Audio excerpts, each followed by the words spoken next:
ロード。レコード店の前に来ています。聞いてください、この行列。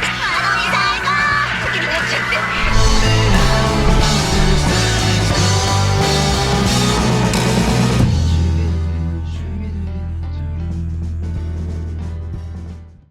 La vida, la vida es el mayor de los misterios. Para, Paris, ¿en serio vas a comenzar así la intro? A mí me gustó la frase. Y claro, si la escribiste vos. Al menos yo no siempre inicio con una frase de Monogatari. Al menos no dura 10 minutos la intro.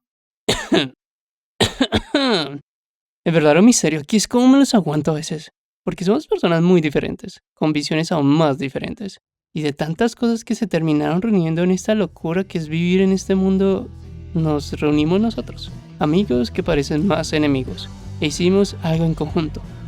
Porque, si de algo nos dimos cuenta en esta colaboración, es que nuestras visiones hasta de misterio son, misteriosas.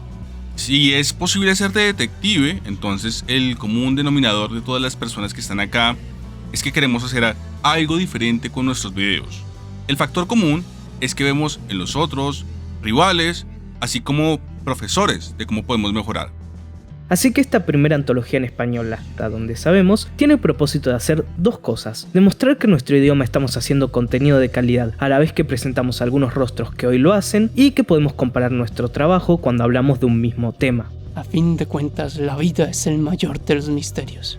Pero también puede ser una excusa para hablar de lo que nos gusta: animación, ya sea analizando detectives, la influencia de obras o el impacto que estas historias tienen en nosotros. Esta es nuestra oportunidad de hacer algo más grande, de resolver este caso, de formular una antología de algo que no podríamos resolver por separado. Los invitamos a ver y disfrutar, a maravillarse y sorprenderse, a mantener los ojos bien abiertos, porque ahora abrimos el telón a lo que es la primera antología de AniTube en español. Nunca he escuchado a nadie decir que Recuerdo de Marnie sea su película favorita del estudio Ghibli.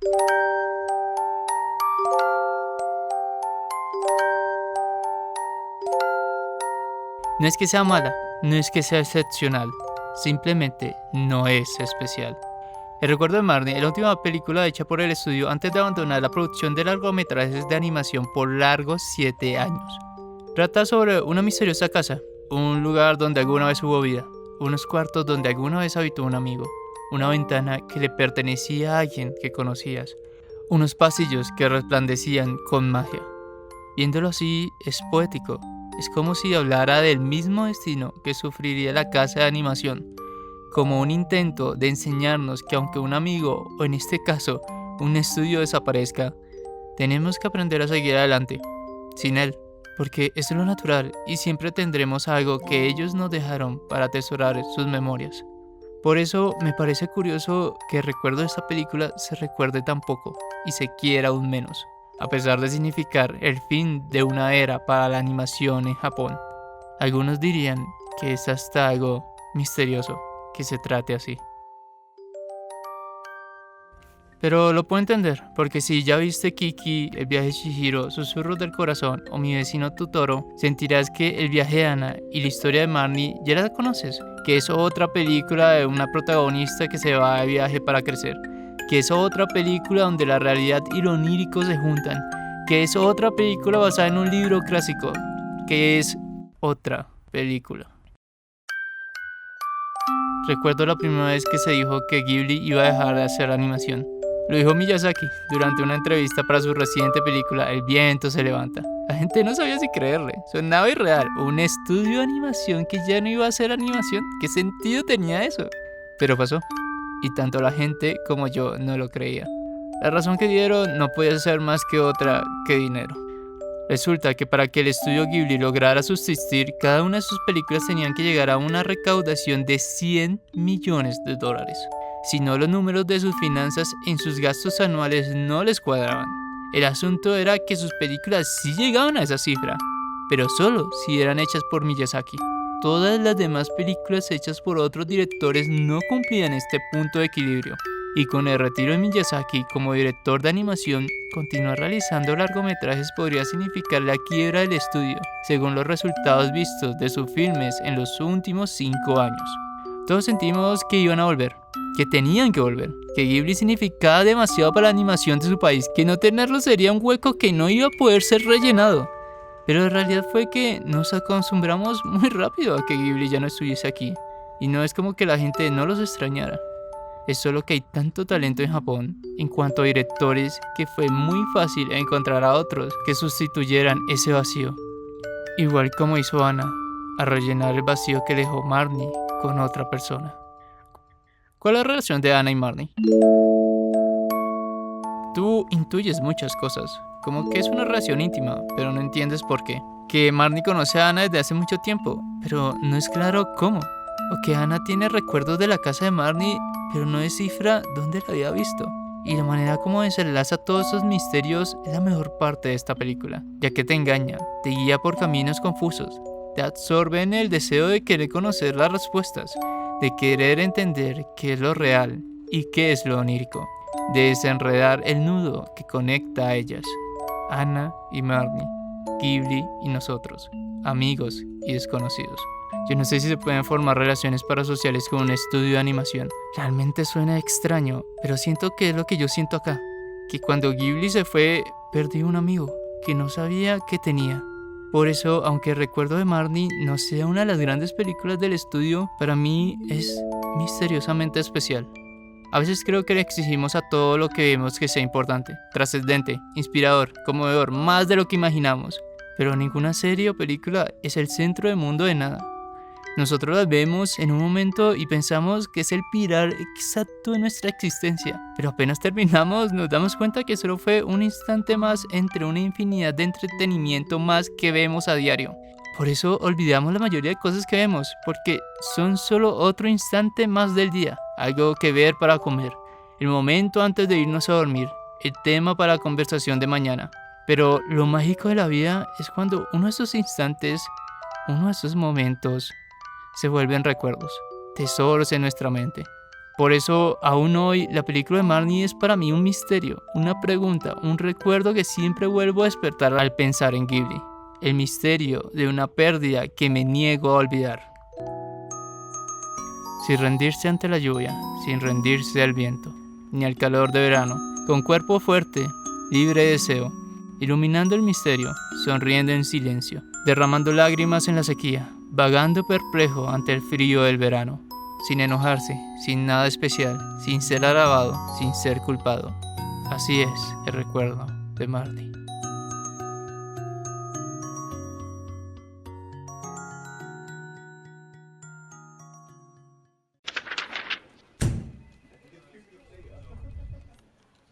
Una de las cosas más complicadas de sufrir de ansiedad está en aquellos días particularmente estresantes en los que la paranoia se dispara. Son momentos en los que las frases más inocentes se sienten con las intenciones más oscuras, que los silencios se escuchan como conversaciones en la espalda, que los eventos más pequeños auspician los peores resultados. Está el deseo secreto de que ocurra algo, ese mal que esperamos y no llega, un desastre tan grande que nos compruebe nuestros miedos, liberándonos de la culpa, de las responsabilidades, de la inquietud, la inseguridad, de todo. Es en estos momentos cuando me siento como un personaje de Satoshi Kon, atrapado entre la realidad y la ilusión, riendo de manera histérica mientras que el mundo a mi alrededor se destruye. Y me pregunto, ¿quién es el culpable de esta paranoia?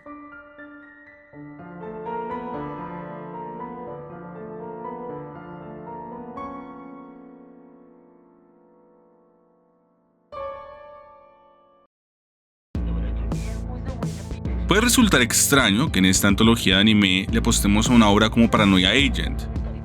El anime 2004 puede no ser la primera idea que venga a la cabeza de muchos cuando se habla de historias de misterio. La serie incluso se siente opacada por las otras maravillas visuales de la filmografía de Satoshi Kon, como son los tonos azules de su introspección a los avatares, décadas antes de Facebook y Twitter con Perfect Blue, o el desfile sazonado con paprika en su film que atraviesa, destruye y juega con la realidad. Incluso se puede mencionar a una obra que atraviesa toda la filmografía japonesa, como es Millennium Actress. Sin embargo, Paranoia Agent no solo es una obra de arte a la altura del director legendario, sino además un misterio único en su tipo, que al mismo tiempo nos demuestra lo que la genialidad y crítica japonesa son capaces de hacer con el género. El primer paso para entender esta conexión está en comprender cuál es la paranoia de la que nos habla Kon. Un punto de partida está en distinguir entre la idea de paranoia que tenemos en Occidente y la idea del director de este concepto. La primera pista está en que la traducción del nombre de Paranoia Agent es algo engañosa, pues aunque paranoia es el término correcto, uno más cercano al sentimiento que el director quiere entregar es el de engaño. ¿Qué es el engaño? Para Kon es un sentimiento que es bastante cercano a la fantasía. Se trata de un mecanismo de defensa que, de acuerdo con el director, creamos para sobrevivir a la realidad. Pero a diferencia de los sueños o fantasías, la paranoia nos permite sobrevivir al escapar de la realidad a través del terror. La idea de que quizás no conseguimos un trabajo porque el reclutador nos detestó. La ilusión de tener una enfermedad para escapar del tedio de un día de trabajo más.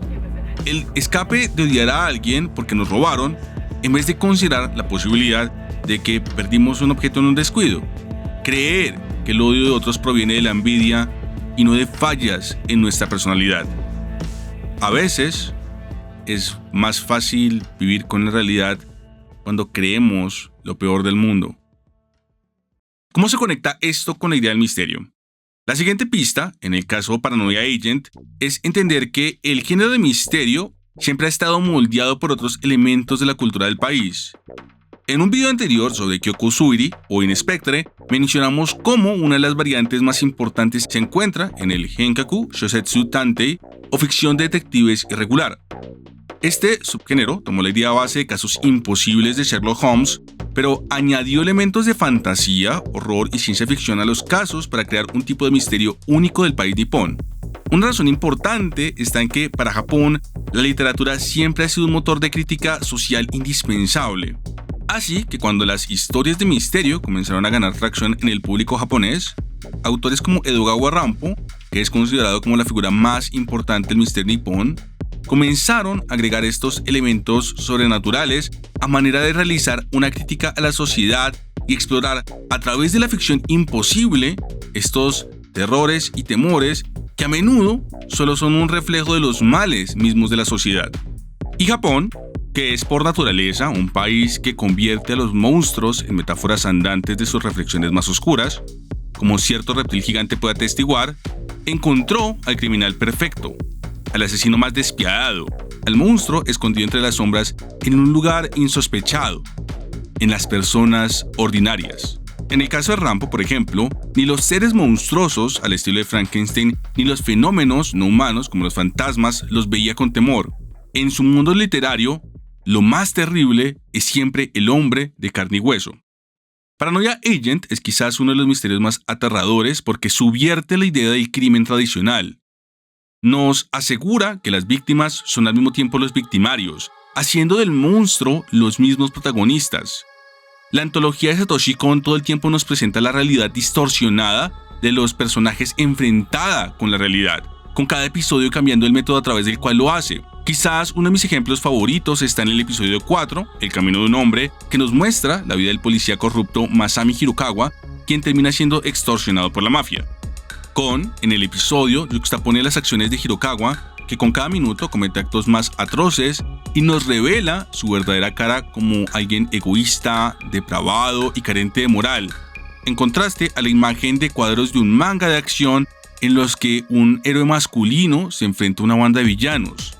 En su mente, las acciones que Hirokawa comete están dentro del camino del hombre, de su ídolo de fantasía, pero la realidad de ese engaño se nos muestra de plano a los espectadores. O tenemos la antología, dentro de la antología del capítulo 9, etc., que nos muestra un grupo de vecinas compartiendo historias del shonen bato, un momento que nos muestra el potencial de la paranoia para escapar del tedio del día a día, de estas amas de casa o la capacidad de entretener o validar nuestras visiones del mundo.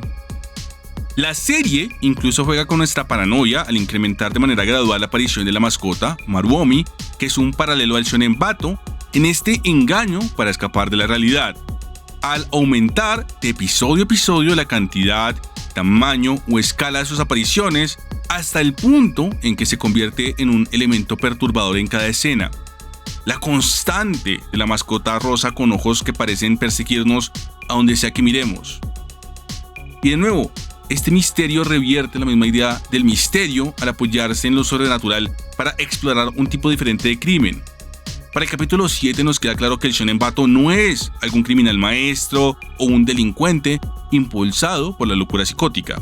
Cada capítulo es el detective presentando las pistas para desenmascarar al verdadero monstruo de la historia, que no es un chico con patines dorados, gorra de béisbol y un bate metálico, sino cada uno de los personajes que encontró en el terror ocasional que él inspira una manera de escapar de la realidad.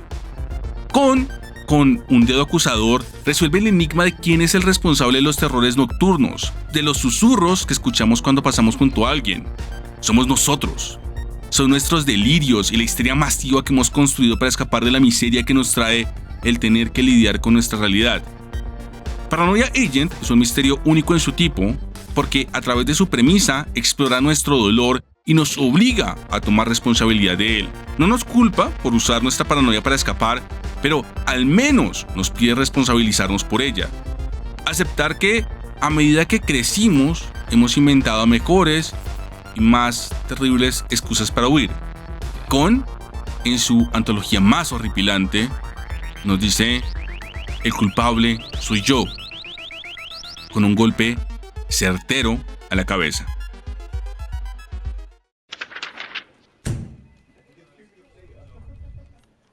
No podemos hablar de misterio sin mencionar Kuroshitsuji.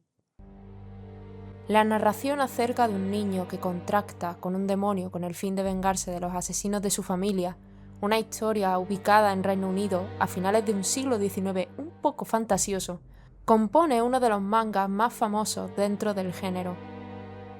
Quizá su primera temporada, improvisada a la mitad, y la segunda, mucho más vinculada a lo sobrenatural, no sean el mejor ejemplo, pero contamos con la suerte de que la senda trazada por Yana Toboso se continuó con la adaptación televisiva posterior de varios arcos. Es gracias a los books que no podemos hablar de animes de misterio sin mencionar a Kuroshitsuji, sobre todo por uno de ellos.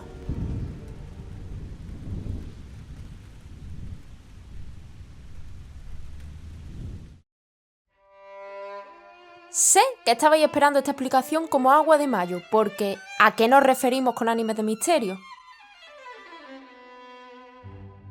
Es cierto que el término misterio se relaciona con el de intriga, esa incógnita que los autores manejan para mantenernos pegados a una historia y hacernos pensar un poco.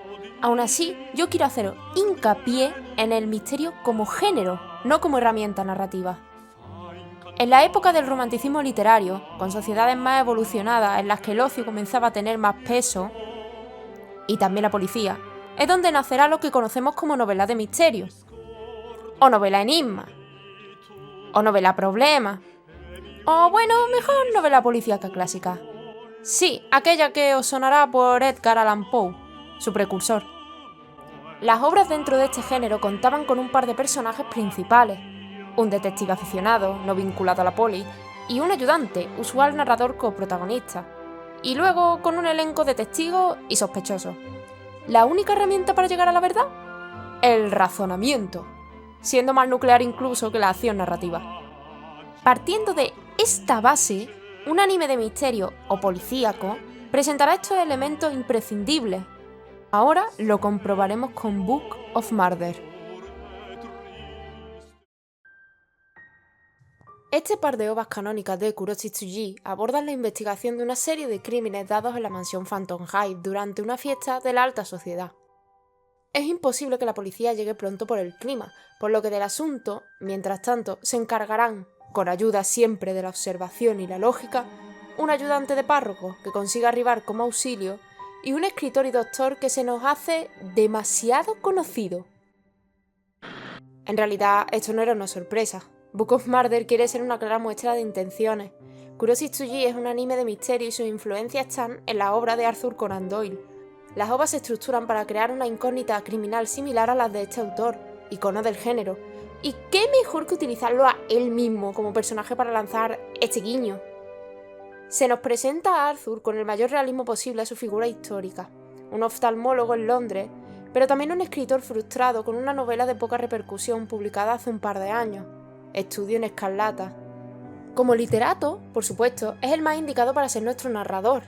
Es desde sus ojos, cambiando el enfoque común de Kuroshi Tsuji, que nos sorprendemos de la juventud del cabeza de familia, fiel Phantom Hyde, de su extraordinario mayordomo, Sebastian Michaeli, y de los acontecimientos macabros de la mansión. Arthur se convierte así en nuestro sensei por sus conocimientos de medicina y aquello que sabe por escribir sobre crímenes ficticios. Pero lo de que sea médico y además narrador, ¿no os recuerda a alguien? La referencia no está solo en Arthur. En Book of Murder se toma al dúo protagónico de Estudio Escarlata y de otras obras posteriores. Por un lado, tenemos al Dr. Watson, personaje que sabemos que es su alter ego en realidad por la profesión y eso. Por otro lado, Sherlock Holmes se hace esperar un poco. Es el vicario de la iglesia del condado Phantom Hyde, Jeremy Rathbone. No lo digo yo, sino que las pruebas son el parecido físico intencionado con el actor Jeremy Brett, famoso por interpretar a Sherlock Holmes en la pequeña pantalla, como también el apellido tomado del actor Basil Rathbone. Y además del diseño, tenemos un personaje con su personalidad observadora y analítica, muy acorde con la ideología positivista de Conan Doyle. Así, no solo tenemos a los arquetipos de personajes, con sus funciones narrativas, detective, ayudante, testigo y sospechoso, y su gran baza para la investigación, la razón, sino que la inclusión de Arthur Conan Doyle, verosímil por el contexto histórico de la obra, y la representación simbólica de sus protagonistas, grandes exponentes de la novela policíaca clásica, y la de trucos criminales o deducciones, hacen de esta ova un ejemplo claro de lo que podríamos entender por misterio en el anime.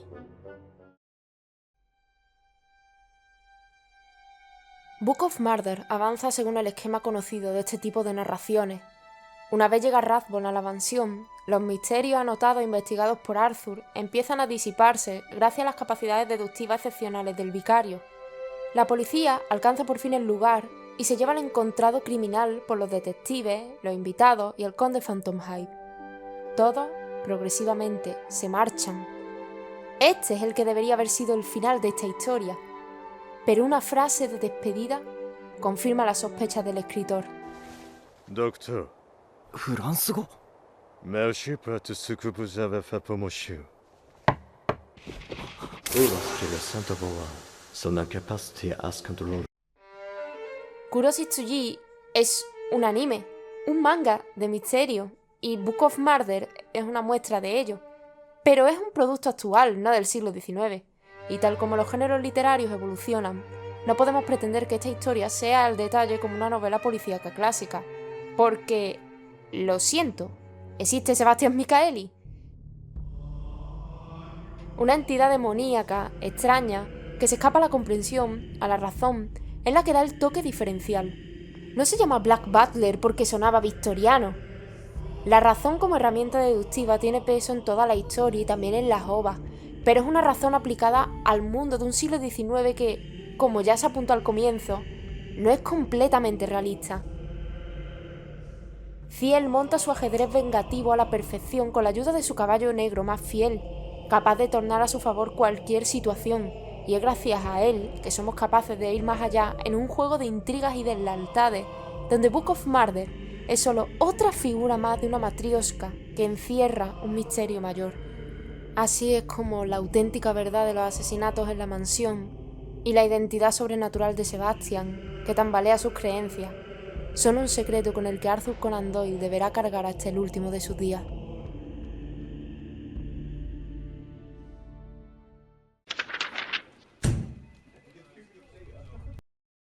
Hola.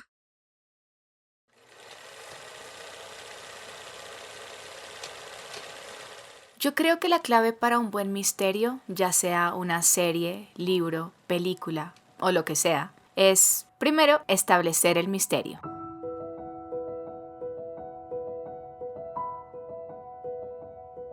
Segundo, suspenso.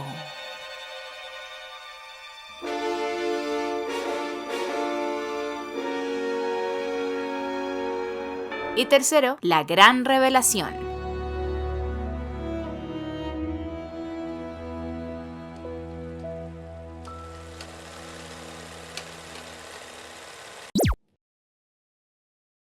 Poco se habla de cómo Bokudakegai Naimachi maneja estos tres elementos y los dispone de tal manera que hace que sea uno de los animes más reconocidos en su género, el género de misterio.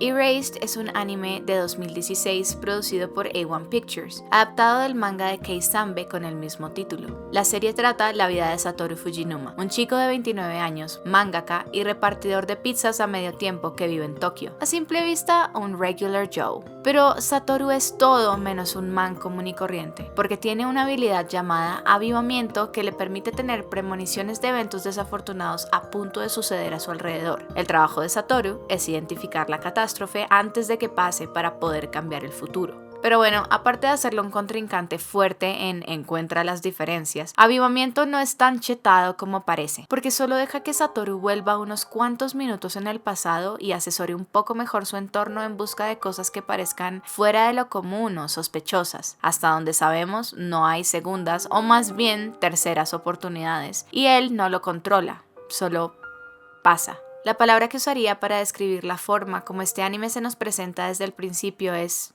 tensión.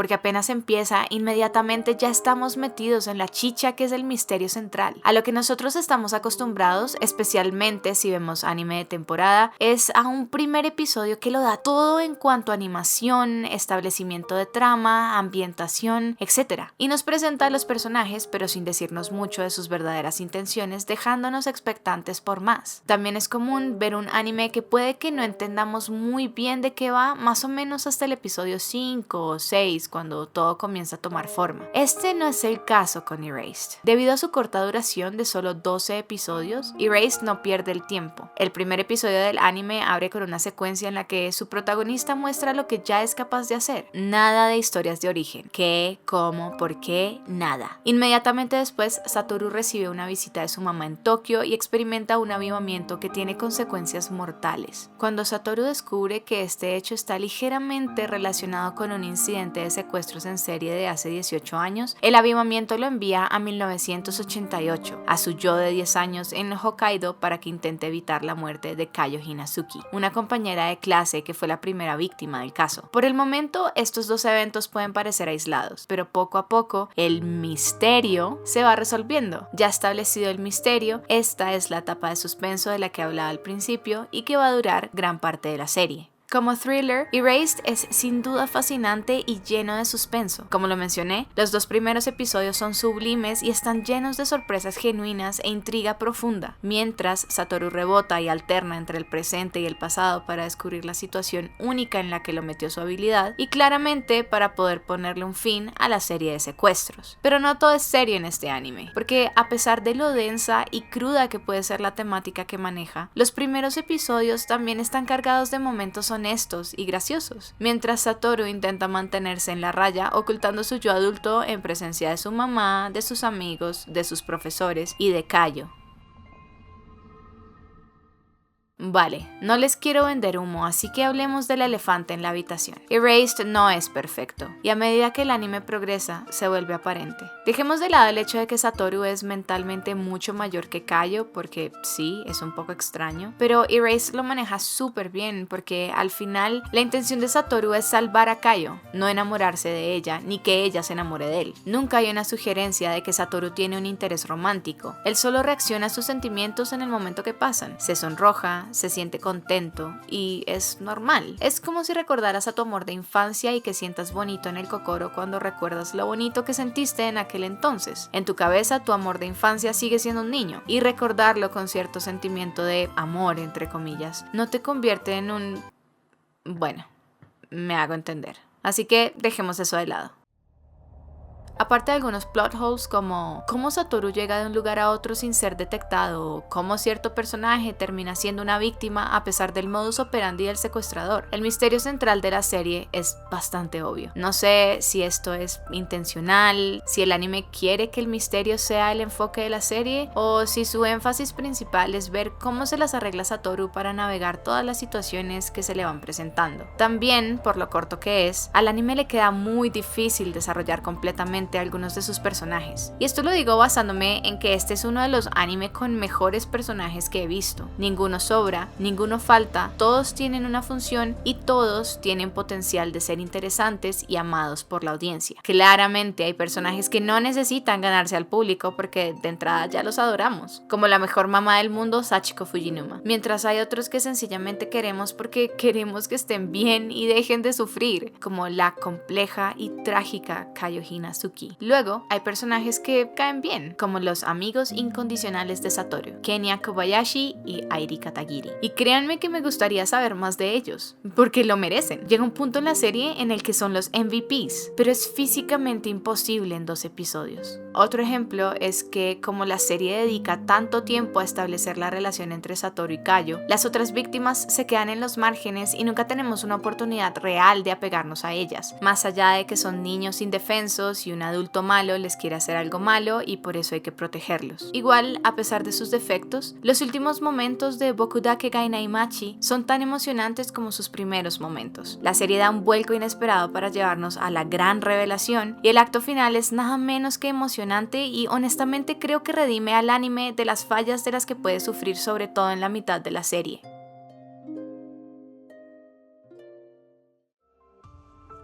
Algo que me gusta mucho de lo que deja Erased es que no se queda en, bueno, caso cerrado, misterio resuelto, buenas noches, sino que también profundiza en un aspecto psicológico en el que podemos llegar a entender las motivaciones detrás de las acciones del secuestrador, y el hecho de que el autor quiera enmarcar al antagonista como un personaje con más dimensiones que la típica soy malo porque soy malo, har har har, es algo que siempre es bienvenido. Al final, pienso que Erased es un muy buen anime de misterio, lidia con temas súper serios, pero te los presenta de una forma en la que no te da temor verlos, porque yo no sé ustedes, pero por lo menos a mí, ver crímenes que involucran niños me toca las fibras. Te tiene constantemente al borde de tu silla con cada cosa loca que pasa, te lleva en una montaña rusa de emociones, desde la melancolía agridulce hasta el optimismo y el suspenso profundos. Para mí, Bokudake ga Inaimachi es un ejemplo perfecto de cómo el anime puede trascender cualquier limitante que la gente cree que tiene la animación. Es una hazaña triunfal para el anime como medio, y aunque no es perfecto, sigue siendo una serie de anime psicológica, tensa y divertida, que ha logrado ubicarse como una de las representantes del género de misterio.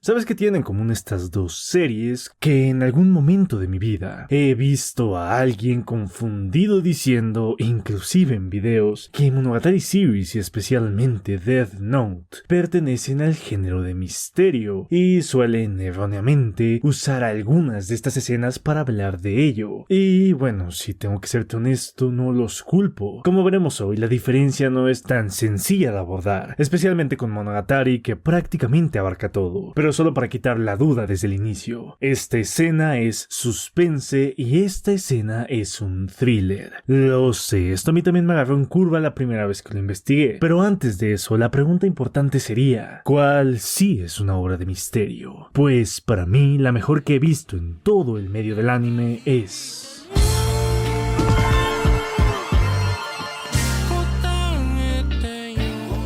Odd Taxi se estrenó este mismo 2021 y dio un golpe bastante fuerte sobre la mesa, pero no al inicio. Sí, a la gente le gustó y especialmente un fandom estaba bastante feliz, pero no fue hasta que terminó que la gente realmente le dio el crédito que se merecía. ¿Y esto por qué es? Pues porque es una obra de misterio. Su final suele ser el peak y no es necesario decir que la distancia que hay entre Odd Taxi con cualquiera de las obras que te mostré anteriormente es palpable.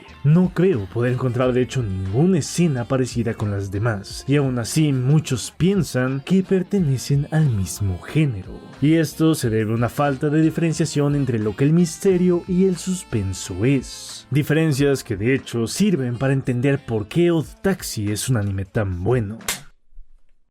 En primer lugar, algo que se pierde dentro de la traducción, o al menos acá en LATAM, es que hay una diferencia real entre suspense y suspenso. Suspenso, o en inglés thriller, es el género que usualmente conocemos. Suspense, o en inglés suspense, es un recurso que se usa en muchos géneros para generar una sensación de desasosiego o de expectativa, lo cual a su vez genera tensión al poner al espectador atento a lo que va a venir. La tensión por saber si le va a suceder algo malo o no a los personajes en pantalla es lo que llamamos suspense. Es decir, el suspense solo es un sentimiento y el suspenso es un género en el que se usa este sentimiento de forma constante y predominante, ¿verdad? Pues sí, no, la verdad es que no es tan sencillo. El suspense es utilizado en un sinfín de géneros, sí. Por ejemplo, en el horror suele jugarse con la aparición del antagonista en turno para generar temor en el espectador, pues el objetivo de estas obras es el perturbarlos. En la comedia suele romperse dicha tensión a medias para contar chistes. Y bueno, aquí es donde viene la confusión con el resto de géneros, en especial con el misterio, pues hay quienes dicen que sin misterio no hay suspense y sin suspense no hay misterio. Pero esto no es así necesariamente. Existen sus diferencias bastante marcadas y además, si no estaba siendo lo suficientemente complejo, eso solo era la definición tradicional de suspenso. Para los cineastas estadounidenses más modernos, también existe una diferencia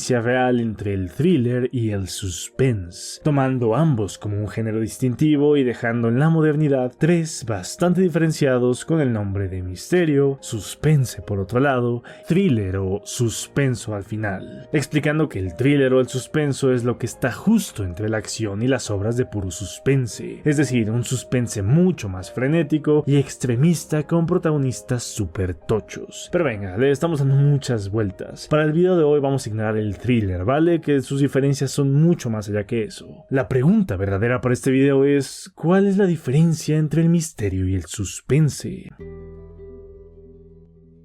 Pues bien, hay una muy clara, y es que en el misterio, los espectadores no sabemos más que los personajes que protagonizan la escena. Suena que es muy poco, pero en verdad es un gran cambio. Mientras que la fuerza del thriller y del género de suspense está en la creación de esas escenas de tensión para impactar al espectador, la fuerza de una obra de misterio está en la resolución de las dudas que tiene el protagonista por un enigma, por algo que intriga a todos, la resolución de un... ¿quién lo diría? Misterio. Ya ver, no es como que no existen incógnitas por resolver en el suspense, pero son diferentes. Imaginemos por ejemplo un asesinato. Mientras que la pregunta en el misterio es ¿quién es el culpable o por qué lo hizo? En el suspense suele preguntarse ¿detendrán al culpable? Haciendo que el enfoque sea totalmente distinto entre un género y otro, pues de aquí se implican otras características narrativas en estos, como que el misterio suele llevar una narrativa de primera persona, con un ritmo lento y con plantings más enfocados a que el espectador piense, es decir, tiene una influencia racional en él, a diferencia del suspense donde el ritmo es mucho más movido, haciendo que siempre esperemos algo. La información suele ser siempre en tercera persona y la influencia del espectador sea mucho más emocional. De ahí que la escena de Monogatari que te mostré antes sea un suspense, pues la fuerza no cae en quién es ella, que ya habíamos visto, o por qué lo ataca, que te lo está contando directamente, sino en cómo la amenaza está tan cerca y mediante va intensificándose, nos pone nerviosos de que en verdad lo vaya a cortar, llegando al clímax cuando, bueno...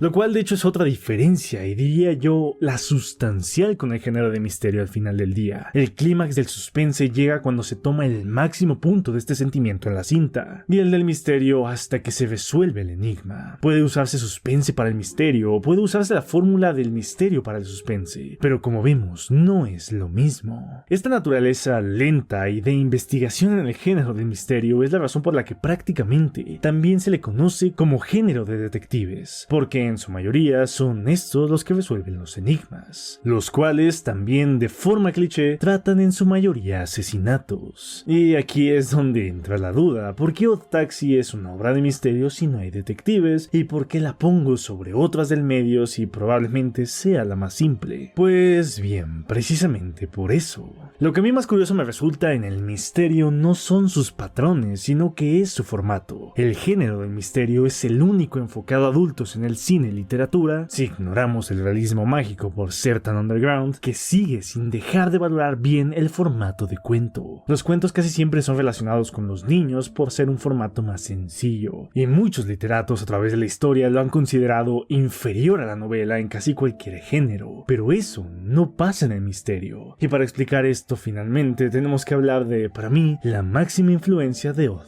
Taxi, Edgar Allan Poe. Lo sé, así de bote pronto puede parecer ridículo creer en que él escribiría algo como Odd Taxi, en modos por lo menos, porque por más que lo localicemos como un referente del romanticismo, no podemos negar que su propuesta rozaba lo gótico, lo fatalista, lo oscuro, y ponerle en una comparativa con, bueno... Supongo que no es lo más óptimo, pero si analizamos un poco más, nos daremos cuenta que esta suerte de ambientación negativa del literato no está necesariamente en su narración del todo, sino que muchas veces se encuentra en el máximo legado que Poe le dio a la narración en general. La revalorización del cuento a través de un fondo distinto. Lo que caracterizó al autor estadounidense, por lo menos en volumen de sus obras durante toda su trayectoria, era que poseía una escritura simple, pero también muy fina, tanto en el terror como en la sátira o los detectives. Poe puso sobre la mesa por primera vez buenas obras de misterio, sencillas pero con una enorme carga en su profundidad a través de destruir la imagen del héroe optimista, y creando a su vez al detective antiheroico, proclive al pecado, a la debilidad, a la autodestrucción, a la depresión. Todo en un mundo decadente y, como no, enigmático, con el objetivo palpable de dar crítica a algún aspecto de la sociedad. Es tal la importancia de este autor que sus dos inspiraciones más puristas te suenan bastante. Sherlock Holmes de Arthur Conan Doyle, inspirado en Augustin Dupin de Poe, y ni más ni menos que el señor Detective Comics, Caballero de la Noche, al que conocemos como Batman.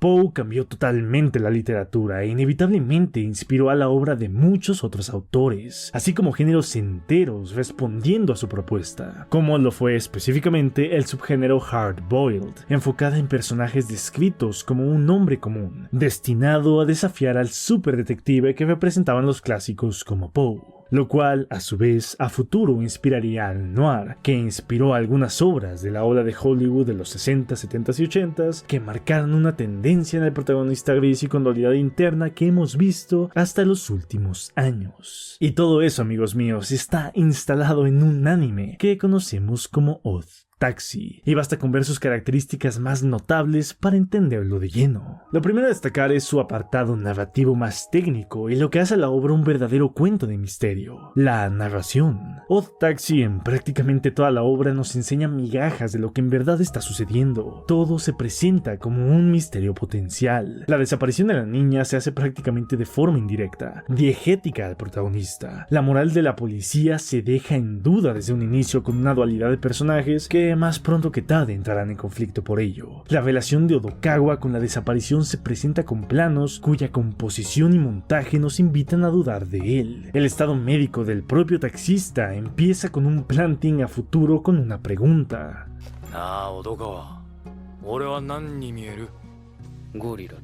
Y prácticamente este personaje está creado exclusivamente para que todo lo que cuente tenga ese factor duda de solo es lo que dice la gente. Todo en Odd Taxi está rodeado de una aura de misterio, y tanto los detalles más importantes a futuro como los más insignificantes logran ese cometido gracias a que en todo momento dejan al espectador con menos información de la que tienen los personajes en pantalla. Digo, el doctor ya medio sabe el último plot twist, y sin saberlo del todo el prota ya tiene la clave para resolver el misterio más grande. simple, pero es esa falta de información la que genera el efecto en gran escala. Es por esto que además la obra tiene un ritmo tan lento, porque a pesar de que indirectamente en el primer episodio se te está bombardeando de plantings, la realidad es que todos vienen a medias y no terminan de calar en nuestra mente hasta que tenemos más pruebas sueltas, haciendo que tengamos que estar activamente usando nuestra parte más racional. La dirección de arte en la serie es demasiado insistente y meticulosa en exactamente lo mismo, sobreexposición de una ciudad realista. El diseño de los backgrounds es una ciudad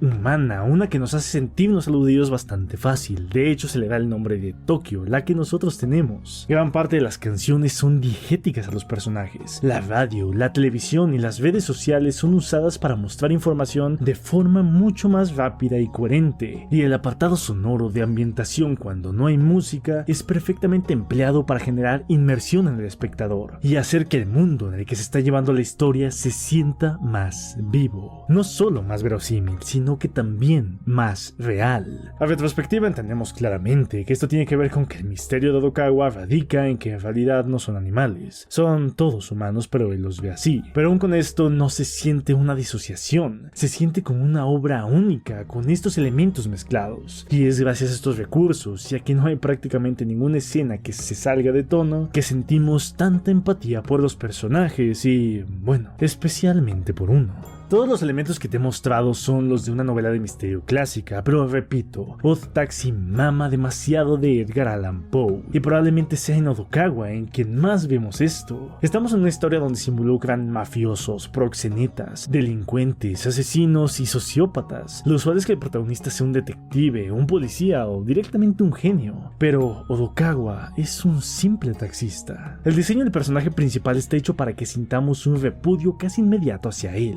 Mediana edad, una actitud súper grosera, apatía total y sobrepeso, lo cual en Japón está muy relacionado con la falta de responsabilidad del individuo. Está hecho de tal forma para que un pensamiento llegue casi de forma inmediata. Es una persona cansada y sin un rumbo propio. La metáfora de ser un taxista ya está ahí, pero hay más elementos que juegan con esto. No por nada, su primer conversación es sobre si le había pasado algo interesante últimamente, lo cual también es un gaja que la niña se subió a su taxi. Pero lo importante de esto no solo es el cómo fue concebido Odokawa, sino el destino que se tiene pensado en él. El desarrollo de este personaje durante la serie está enfocado en romper poco a poco dicho molde. Sus recuerdos difusos, que se van revelando poco a poco, nos ayuda a empatizar con él, y su relación con Shirakawa, así como la pequeña traición que siente, sirve para que pasemos del asco a la lástima, y progresivamente de la lástima al cariño, hasta que lo queremos lo suficiente para conmovernos por lo roto que ha estado y se logre la emoción deseada de mostrar el plot twist final de que en verdad no son animales. Sí, el taxista está muy inclinado a la debilidad, sus hábitos son autodestructivos y su depresión es literal, clínica, pero el mensaje detrás de esto no es oscuro como podemos ver, y eso tiene que ver con algo bastante interesante en la serie. Todos los personajes en Odd Taxi son iguales. Sin embargo, aún queda hablar de lo mejor que tiene Odd Taxi para nosotros, la resolución de su conflicto. Hay dos cosas que las novelas de misterio hacen especialmente bien. Uno es delimitar su espacio, hacer un sandbox donde se va a jugar, donde se va a contar la historia. Y dos es remarcar la relación que tienen sus personajes con este lugar y lo que está sucediendo ahí. La forma más simple es el cliché del asesinato en la mansión, donde nadie puede salir hasta encontrar al culpable. Y es la relación o no relación de cada personaje con el caso lo que genera lo interesante para el clímax. Y en Odd Taxi esto se hace demasiado bien. Durante la gran mayoría de la serie nos quedamos con la duda de qué relación tienen los personajes entre sí, y a pesar de que llegamos al último episodio sin saberlo, nos entregan un montaje hermoso, donde nos recuerdan explícitamente por qué y cómo llegamos hasta ahí, o mejor dicho, por quién. Odokawa es el protagonista, ese ser insignificante, sin importancia real para la sociedad, o que al menos así se nos pinta, el que une todos los cabos sueltos que teníamos, el núcleo que sirvió para arreglar los problemas de todos. Es en un taxista que muchos ni siquiera recuerdan que conocen, en quien encuentran los personajes la resolución que tanto estaban buscando, y en donde nosotros encontramos la resolución del misterio que tanto nos llamó la atención. Al ver esta serie siempre me estuve preguntando el por qué no había un detective al uso, en por qué la historia se enfocaba desde donde lo hacía. Pero esta gran escena le da una vuelta al concepto demasiado bonita. Nos voltea a ver y nos dice, hey, por supuesto que hay un detective. Son ustedes. Y es que el caso de la desaparición lo resuelve el protagonista, pero el caso del protagonista lo resolvemos nosotros. El que tomó todas las pruebas, el que unió todos los hilos, el que resolvió el misterio antes siquiera de que nos lo dijera el doctor. Esos, amigos míos, fuimos nosotros. Odd Taxi no necesita un detective para resolver su misterio porque ya tiene un Odokawa, y la serie se esforzó bastante para que Odokawa nos tuviera a nosotros.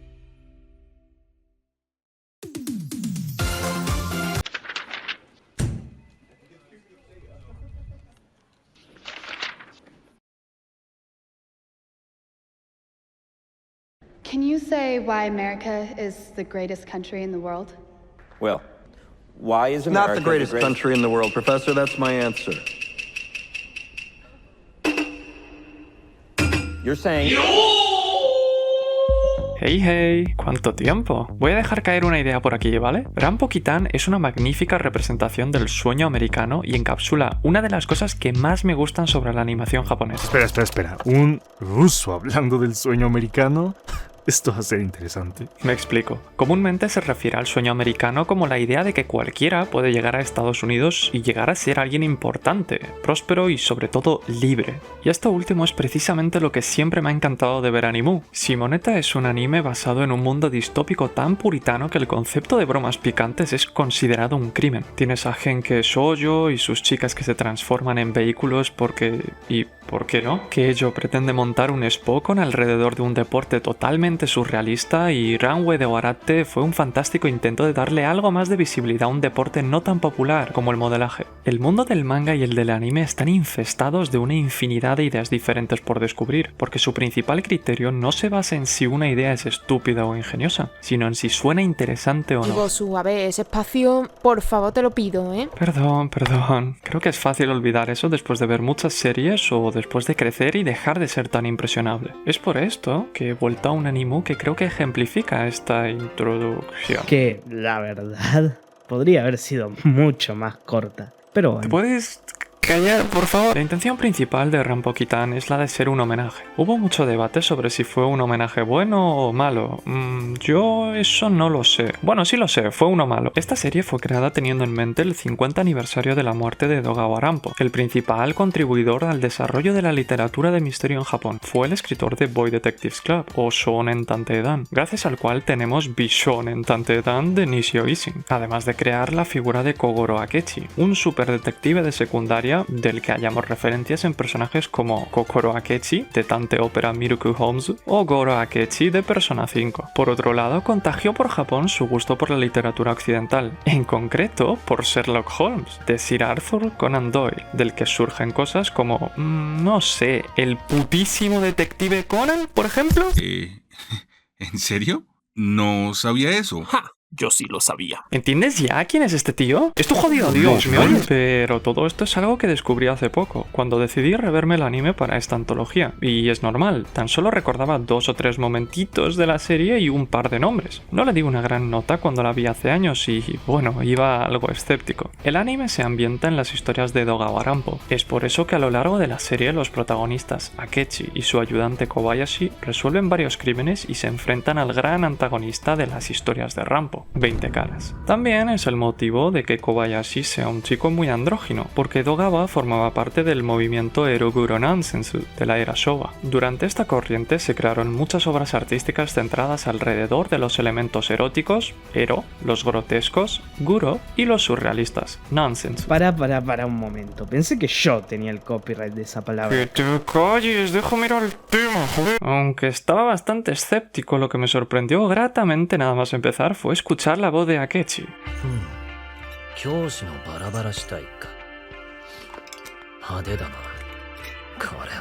Y sobre todo la de Kobayashi.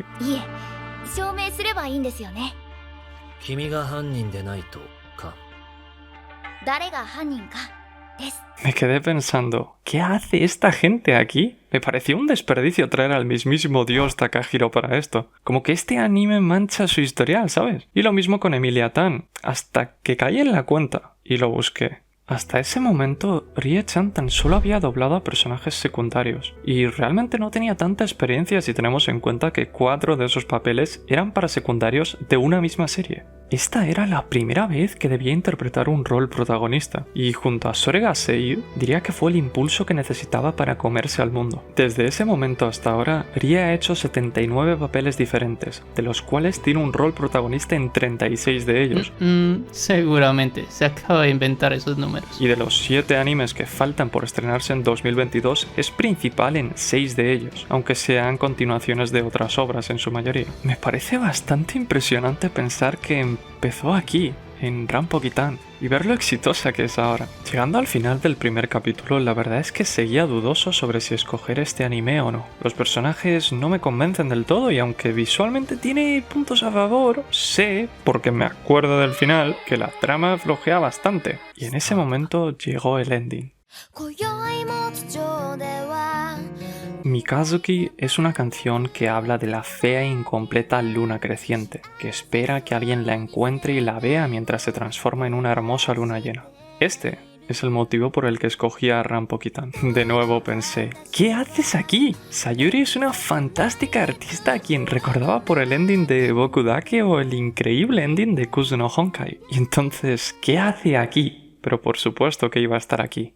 Este fue el debut de Sayuri al fin y al cabo, y desde ahí fue directo hacia arriba, al igual que Rie, pasando por nombres más grandes como la franquicia de Fate y Boku no Hero, hasta llegar a hacer una colaboración con Hiroyuki Sawano, probablemente el compositor más influencial en el mundo del anime. Si ese trayecto no es el sueño americano, no sé qué puede serlo. Ok, pero se está haciendo largo, ¿puedes ir cerrando? Rampo-Kitan puede no ser un gran anime, quizá ni siquiera uno bueno, pero su mera existencia me alegra, porque simboliza la libertad y diversidad de tópicos que hay, y que no hay mejor sensación que encontrar un anime que nadie más ha visto y hallar valor en él.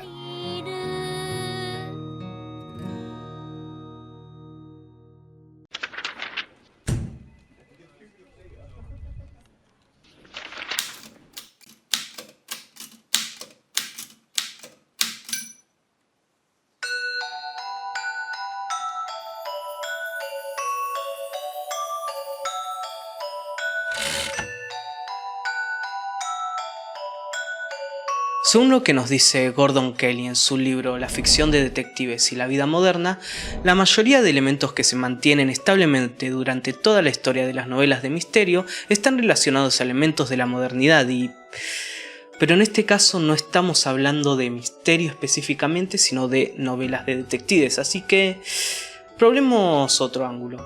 Según lo que nos dice Charles Reska en su libro Ficción de detectives, hay muchas formas de definirla. Una forma es decir que la ficción de detectives es taxonómica. La ficción de detectives es un sinsentido. Por lo menos eso piensa Saregoto. Este anime se centra especialmente en una idea. ¿Qué es un genio? La mayoría del tiempo cuando hablamos de animes o novelas de detectives, lo que nos atrae de este tipo de obras es la increíble pelea de mentes. Por ejemplo, tenés tu clásico Sherlock Holmes contra Moriarty, tu Areki contra Shiro y tu Akechi contra 20 caras. Pero lo que Saregoto trata de marcar es que estos conflictos, por su cuenta, son vacíos. Por supuesto, no es como si la serie no siguiese los elementos clásicos de las novelas de detectives. Tenemos un protagonista que está siguiendo pistas para solucionar un crimen y no solo nos encontramos con una habitación cerrada, sino que 2. Y si te querés poner estricto, 3.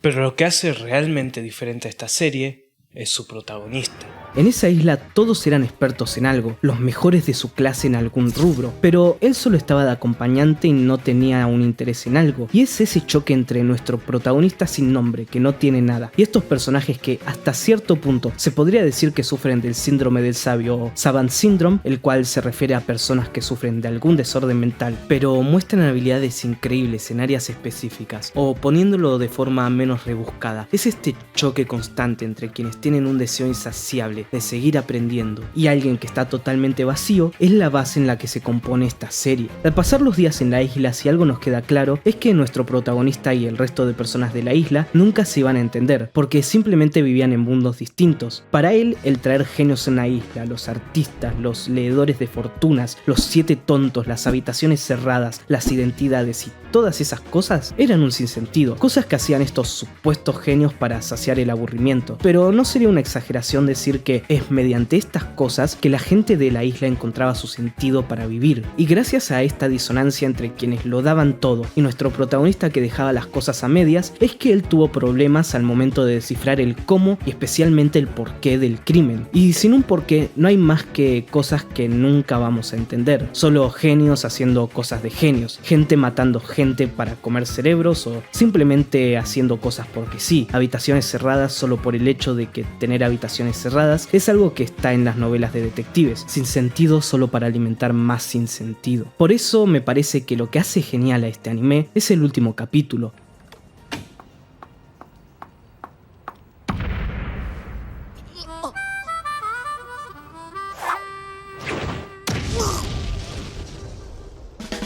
En el que, después de ya pasado un tiempo de los eventos de la serie, se nos explican, como se hacen todas las obras de detectives, las motivaciones y razones de los criminales, sin huecos ni lugar a dudas. Pero más importante, se le hace una pregunta simple pero crucial al protagonista. ¿Y ahora qué? Incluso sabiendo sus razones y motivaciones, ¿realmente aprendiste algo? El saber qué razones tenían esos excéntricos genios para hacer todo lo que hicieron, ¿te ayudó a entender más el mundo? ¿A entenderte más a vos? ¿Te inspiró a seguir adelante? ¿Te llenó de convicción como para tratar de ser como ellos? ¿Fueron realmente los genios quienes te hicieron ver algo nuevo? ¿O fue la persona normal que era como vos? O incluso después de todo lo que pasaste, los genios, los detectives, las habitaciones cerradas, las identidades, las islas y todo lo demás sigue siendo algo sin valor? ¿En qué encontraste valor real? Por supuesto, las respuestas a todas estas preguntas son un misterio, ya que ninguno de ustedes vio la serie. Así que ya que estamos en época de regalos, este es mi regalo para ustedes, una pequeña recomendación de un gran anime de misterio que deberían ver. Pero si ya están cansados de todo este sinsentido de detectives, que hay islas, que habitaciones cerradas, bueno, realmente tenemos más de eso para ustedes, porque no se puede hacer un anime de detectives sin todas esas cosas. Así que, sin más preámbulo, disfruten de más sinsentido.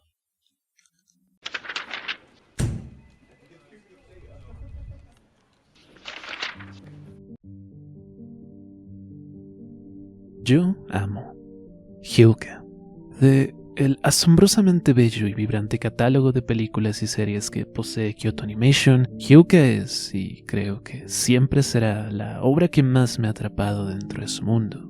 Pues, aunque fuera la desaparición de Susumiya Haruhi quien se terminaría convirtiendo en la tarjeta de presentación de su estilo, es en Hyuga que Kyoto Animation perfeccionó el arrítmico y desincronizado retumbar de los latidos que resuenan cuando dos corazones perdidos se entrelazan y se aferran el uno al otro. Y es quizás la mejor obra que pueda existir para explicar nuestro amor por el misterio.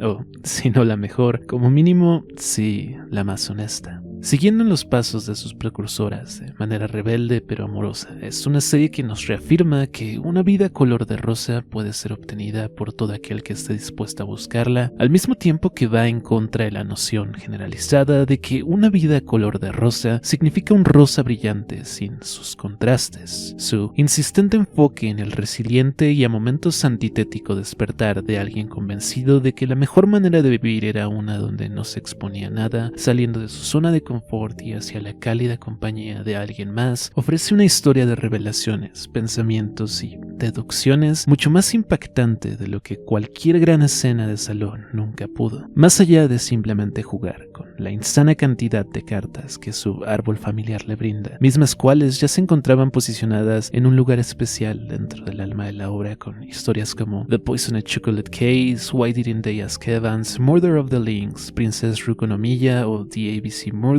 encontrando nueva vida dentro de las páginas del Kotenbu. Honobu Yonezawa ofrece una sincera exposición de una respuesta a la pregunta que por el último siglo ha llevado a lectores y escritores por igual al terreno del misterio. ¿Qué hay tras del telón? el incesante amor del club de literatura por el género al que pertenece, puesto a las manos de una historia largamente inspirada por la inconsecuente vida estudiantil que el mismo Yonezawa atravesaba en los momentos que la escribía, da luz a una serie de contraposiciones que sirven para ahondar en un deseo naturalmente humano de buscar preguntas en donde no las hay, cual perspicacia nacida de la eterna espiral verde de encuentros y desencuentros que supone la adolescencia de una persona que solo duerme para despertar, o cual curiosidad proyectada a los ojos violeta de un lugar de soledad y vacío que, media vida de cumplir con las expectativas tanto familiares como sociales, ha creado a su alrededor. Y aunque esta serie de contradicciones y clichés conocidos lleve a Hyuuka por un camino de familiaridad que hace pasarla sin mayor atención, un síntoma seguro también de tanto ser opaqueada por los demás trabajos con más renombre de su estudio como de su evidente simpleza que sale a relucir tras la cubierta de sus más valoradas referencias, es en esa familiaridad que genera y de su sincera voluntad por contar una historia que viene del corazón de alguien que la vivió en carne propia, que permite no solo a sus protagonistas, pero a todo su cast realmente, verdaderamente crecer. Con la increíble química que irradia de sus personajes, con su infinitamente más llamativa manera de presentar sus momentos, su excelsa habilidad para utilizar el talento visual de su estudio para sugerir y acentuar no solo las emociones, pero arcos narrativos enteros, que es casi tan brillante como los colores mismos que utiliza para ello, como también un hermoso soundtrack que acompaña cada segundo de su historia para llenarla de más vida y presencia temática de lo que nunca había hecho el estudio antes. Hyuuka no solo alcanza o supera el resto de sus producciones hermanas, pero retuerce completamente la vara de medir para lo que una buena serie de misterio se supone que sea. Lo que cada predispuesta crítica a esta serie que revolotea alrededor de su simpleza y cada exhaustivo malentendido que hay sobre sus personajes estereotípicos obvia, es que ambas cosas galvanizan y reiteran su respuesta a lo que quizás sea una de las dudas existenciales más grandes que ha tenido la humanidad. Lo que se encuentra tras del telón es tu vida. O al menos el resto de ella. Fue Arthur Conan Doyle quien dijo desde las aventuras de Sherlock Holmes: la vida es infinitamente más extraña que nada que la mente humana puede inventar. Nosotros no nos atreveríamos a concebir las cosas que son meramente comunes de nuestra existencia. Si pudiéramos volar por la ventana de la mano y mirar desde las alturas esta gran ciudad, si gentilmente removiéramos los techos y miráramos atentos a las cosas que están sucediendo, todas las extrañas coincidencias, todas las acciones que planificamos, los propósitos que compartimos, la maravillosa cadena de eventos que tuvo que trabajar durante generaciones para llevarnos a los resultados más extraordinarios, eso haría de toda ficción, con sus convencionales y previsibles conclusiones, algo vacío y aburrido. Hyuuka para mí es una de las más interesantemente misteriosas obras dentro del misterio en sí, nunca girando alrededor de una respuesta o una conclusión real a sus preguntas y raramente deteniéndose a pensar siquiera en la importancia de estas mismas, pero creo que eso es algo intencional. Porque aunque quizás nunca podamos alcanzar el clímax que supone el constante crescendo del misterio con esta obra, para mí, al menos, esta representa esa historia de fantasmas en el colegio que te contaban tus amigos. Ese tiempo en el que imaginabas el maravilloso mundo que había más allá de los callejones de tu barrio. Es tener esa pequeña chispa que logra mantener algún tipo de llama viva en nosotros. Quizás en ese sentido, nuestra voluntad de seguir buscando misterios, de seguir haciendo preguntas. Nunca se ha tratado tanto de darle una respuesta a la vida, así como es sobre encontrar una pregunta que nos haga seguir buscándola. Así que si algún día te encuentras haciendo preguntas tontas, después de haber escuchado balbuceos sin sentido de distintas personas con trasfondos, opiniones e ideales totalmente distintos en un video de YouTube y terminas por encontrar un misterio que llame tu atención, síguelo. Busca su respuesta.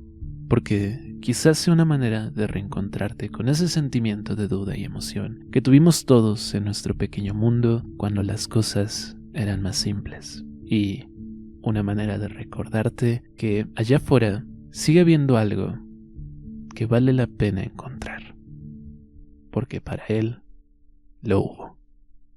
Y amo eso.